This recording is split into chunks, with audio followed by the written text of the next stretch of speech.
Alors, on attaque la troisième partie de la fiche de révision sur le théorème de Thalès avec la configuration papillon pour un calcul de longueur, hein, c'est toujours pareil. Première chose à vérifier, donc le parallélisme, bien sûr. Donc, on a bien D qui est parallèle à D', donc la droite FG qui est parallèle à la droite BH. Ça a été souligné, donc c'est bon. Donc, on nous demande de calculer la distance BH avec une configuration papillon classique, théorème de Thalès. Donc, du coup, on va rédiger. Les points H, A, G sont alignés. H, A et G sont alignés dans cet ordre. Donc, on sait que, d'après l'énoncé, D est parallèle à D'. H, A et G sont alignés dans cet ordre. B, A, F également.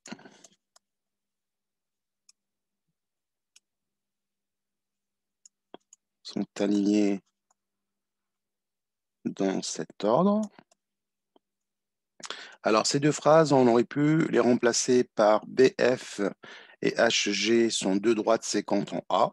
Ça veut dire que les points sont alignés. Donc, au choix, donc on peut remplacer cette partie-là par cette phrase-là. Donc, la droite BF et HG sont séquentes en A. Donc, c'est exactement la même chose pour l'alignement des points. Donc, d'après le théorème de Thalès,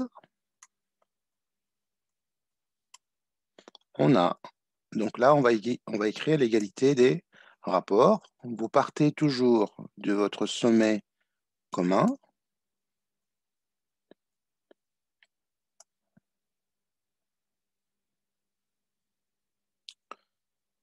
Voilà. Et vous choisissez un côté. Je suis trop loin. Vous choisissez un côté. Alors là, vu la disposition que j'ai, je vais partir de gauche à droite. Donc du coup, AB sur AF. Donc la distance AB sur AF est égale à la distance AH, toujours gauche sur droite, AH sur AG. Et là, normalement, si je regarde ma figure, il va me rester le côté BH sur le côté FG. Gauche, BH, le troisième côté du triangle, sur le côté FG. Bah, parfait. C'est bien cela. Donc, nous avons une égalité de rapport. Je vous rappelle qu'on est dans un cas de proportionnalité. Hein. C'est ce qu'on a écrit.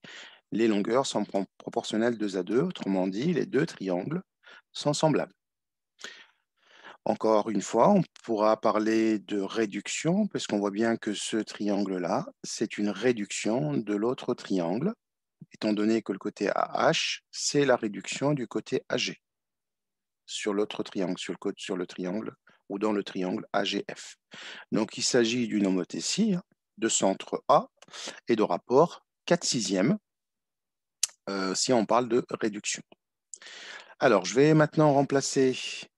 Alors, on me demande de chercher donc le côté, n'oublie pas, donc le côté HB. Donc, je vais entourer le côté HB ou BH que je cherche. Alors, il me faut toujours une fraction où je connais les deux, le numérateur, les deux données, le numérateur et le dénominateur. Donc, c'est celle-là, AH sur AG. Donc, je vais utiliser cette égalité-là.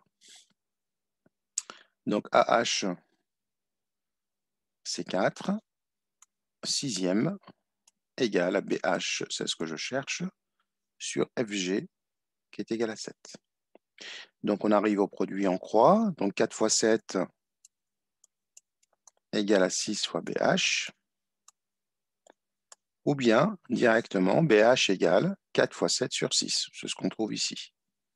Donc, BH égale 4 fois 7 divisé par 6. Donc, 4 fois 7, c'est 28 sixième. Je pourrais simplifier.